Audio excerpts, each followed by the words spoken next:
آج میں آپ کو ایسے لڑکی کی کہانی سناؤں گا جو پسماندہ اور عیالدار خاندان میں جنم لیتا ہے۔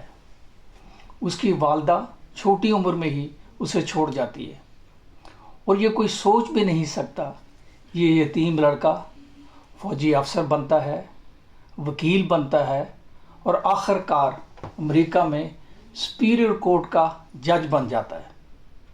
یہ کہانی 1951 میں شروع ہوتی ہے، جو ایک پاکستانی نژاد امریکی جج محمد نواز والا کی ہے۔ چونکہ میں ذاتی طور پر ان کو جانتا ہوں اور نوجوانی کے دنوں سے آج تک ان سے شناسائی ہے، اور میں یہ کہانی بیان کرنے میں ایک فخر محسوس کرتا ہوں۔ نواز والا تحصیل ڈسکا، ضلع سیالکوٹ کے گاؤں ڈہلم بیلگن میں پیدا ہوئے۔ 8 بہن بھائیوں کے ساتھ ایسے گھر میں تھے جہاں نہ بجلی، نہ صاف پانی، نہ گیس، نہ پکی سڑک اور نہ ہی قریب کوئی مڈل یا ہائی اسکول تھا۔ ان کے والد گو کے نمبردار تھے مگر تھے ان پڑھ،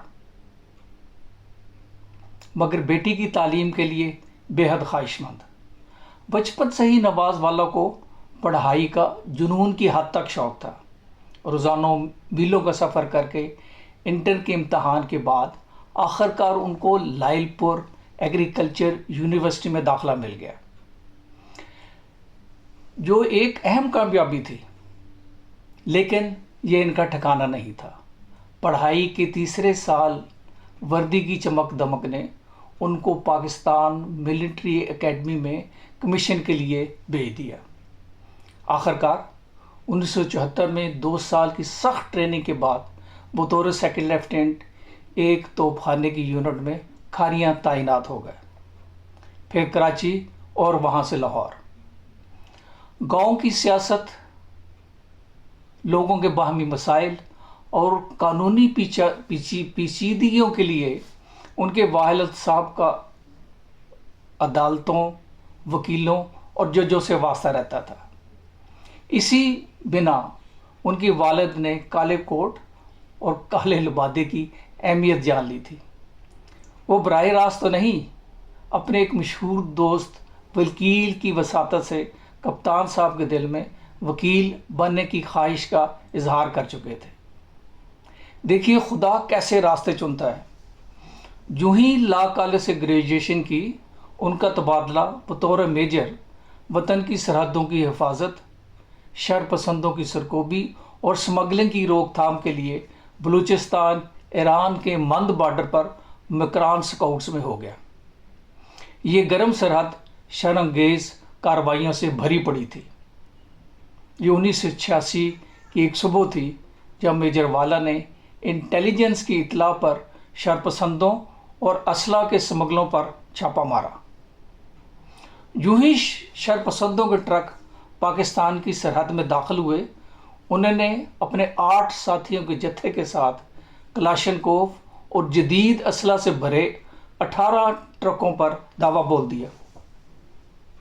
مگر شومیہ قسمت کے ان کے اپنی ہی کمانڈ کے ایک غدار نے دشمن کو پہلے اطلاع کر دی تھی۔ شدید فائرنگ شروع ہوئی۔ اس جنگی کارروائی کے دوران میجر صاحب کے سینے اور بازو میں گولیاں لگیں اور وہ شدید زخمی ہو گئے۔ موت و حیات کے کشمکش سے دوچار ان کو ابتدائی طبی امداد کے بعد کراچی PNS شفا منتقل کر دیا گیا۔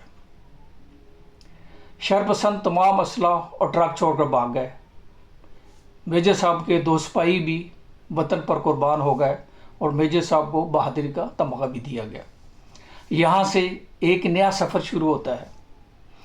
9 ماہ انتہائی نگہداشت اور بروقت طبی مدد کے یہ شفا یاب ہوئے، لیکن مزید نوکری کے لیے انفٹ ہو گئے۔ ہسپتال میں رہنے کا زمانہ انتہائی مایوسی، بے یقینی اور اضطراب کا زمانہ تھا۔ مستقبل کا کچھ پتہ نہیں تھا۔ فوجی کیریئر تو ختم ہو چکا تھا، آگے کیا کرنا ہے کچھ خبر نہیں تھی۔ مگر اس دورانیے نے فیملی کی یکجہتی کو خوب نمایاں کیا۔ زوجہ کی پوری توجہ مدد نے ہر حال میں فیملی کو جوڑے رکھا، گویا فیملی بانڈ سیسا پلائی دیوار کی مانند شامل ہار رہا۔ انتہائی گمبھیر اندھیرے میں بھی پیار اور محبت کی شمع جلتی رہی، اور وہ زندگی جو تھم گئی تھی، ٹھہر گئی تھی، بدل گئی تھی، روشنی سے اندھیرے میں آ گئی تھی، فیملی یکجہتی نے سیاہ بادلوں میں روشنی قائم رکھی۔ یقیناً مشکلوں میں راستے ہی بنتے ہیں۔ 9 ماہ سوچ و بچار بھی جاری رہا۔ آخر وہ شمع جو لا کر کے جلائی تھی وہ دوبارہ بھڑک اٹھی، اور اس نے راستے کا تعین کیا۔ میجر صاحب نے آرمی سے ریٹائرمنٹ لی، امریکہ کی مختلف یونیورسٹیوں میں لا کی تعلیم کے لیے اپلائی کیا، اور آخرکار یونیورسٹی آف ٹیکساس آسٹن میں اسکول آف لا میں داخلہ مل گیا، اور یہ بے سر و سامانی میں تینوں بچوں اور بیگم کے ساتھ امریکہ شفٹ ہو گئے۔ یہ سفر زیرو سے شروع ہو رہا ہے۔ بحیثیت طالب علم یہ انتہائی کٹھن اور صبر آزما دن تھے، لیکن دن رات محنت، مشقت اور جانفشانی سے فیملی کو بھی سنبھالا، بچوں کی تعلیم اور اپنی تعلیم کا بیڑا اٹھائے رکھا۔ مزید تعلیم Hague academy of international law Netherland سے حاصل کی۔ آخرکار محنت رنگ لائی، اور 1999 میں تعلیم مکمل کر کے کنیٹیکٹ کے شہر ہارٹ فورڈ میں اپنی پرائیویٹ پریکٹس شروع کی۔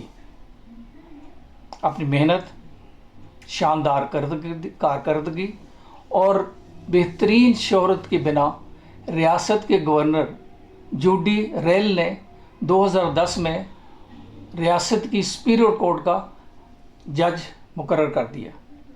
یہ ایک یادگار لمحہ تھا جب ایک غریب الوطن فرد امریکہ میں ایک کامیاب انسان کے طور پر جگمگایا۔ ہم سب اس کامیابی پر فخر محسوس کرتے ہیں۔ ان کے تینوں بچے ان کے ہی نقش قدم پر چلتے لائرز اور ڈاکٹر بن چکے ہیں، اور شاندار مستقبل کی طرف گامزن ہیں۔ جج والا نے ریٹائرمنٹ کے بعد بھی اپنی تعلیم جاری رکھنے کے لیے آکسفورڈ یونیورسٹی اور جان ہاپکن یونیورسٹی میں پی ایچ ڈی کے لیے اپلائی کیا ہوا ہے۔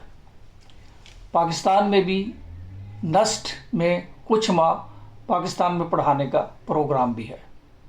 یہ عمر بھر کے طالب علم ہیں، اور جو یہاں سیکھا پاکستان کی نئی قیادت کو بھی سکھانا چاہتے ہیں۔ یہ کہانی ہمیں بتاتی ہے کہ مشکلیں راستے بناتی ہے، بادلوں میں رحمت کی بارش ہوتی ہے، آندھی میں بجلی کڑک کے روشنی پھیلاتی ہے جس کا انسان نے کبھی سوچا بھی نہیں ہوتا۔ خدا پہ یقین، اپنی قوتوں پہ بھروسہ اور مسلسل جد و جہد منزلوں پر لے جاتی ہیں۔ فیملی کا مضبوط بندھن ساتھ رہے تو کوئی مشکل نہیں رہتی۔ مضبوط فیملی ایک ایسی لائف جیکٹ ہے جو سمندر کی تند و تیز لہروں میں مکمل حفاظت فراہم کرتی ہے۔ متحد اور خوش باش زندگی قدرت کا بہترین اور شاندار کرشمہ ہے۔ بادلوں میں قوس قزح اور زمین پر ایک جنت۔ ہمیں یہ بھی پتہ چلتا ہے کہ ایک فرد کی کامیابی سے ایک پوری جنریشن یعنی نسل بدل جاتی ہے، اور آئندہ کے لیے نسلوں کی کامیابی کی ضامن بن جاتی ہے۔ اگر آپ نے اپنی زندگی میں ایک بھی بچے کی زندگی میں انقلاب لایا، گویا اپنے ایک خوبصورت اور ایک اچھی نسل کا اضافہ کر دیا۔ یہی ایک کام عدالت خداوندی میں اجر سے بھرا پڑا ہے۔ یہی میرا آج کا پیغام ہے۔ اگر آپ کو یہ ویڈیو پسند آئی ہو تو اسے لائک کریں، چینل کو سبسکرائب کریں اور کامنٹس کے سیکشن میں اپنی رائے ضرور دیں. بہت شکریہ. Thank you very much.